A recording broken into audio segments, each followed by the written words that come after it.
Hey guys, welcome to my YouTube channel. তো আজকে আমি বানাবো বাঁধাকপির পকোড়া। চলো তোমাদের সাথেও শেয়ার করি।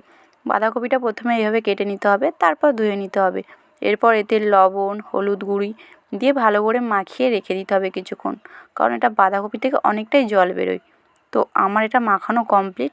দেখো কতটা জল বেরিয়েছে। আস্তে আস্তে এইভাবে আমি চেপে চেপে রসগুলো আমি বের করে নেব।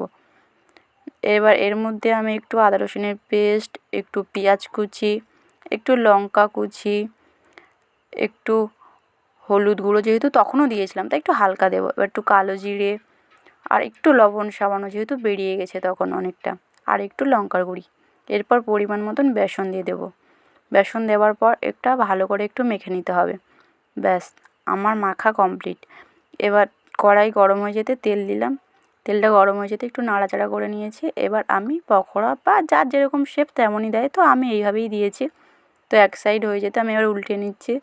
তো এরকম লাল লাল করে সব কটাই ভেজে নেব। তো ভিডিওটা এই পর্যন্ত।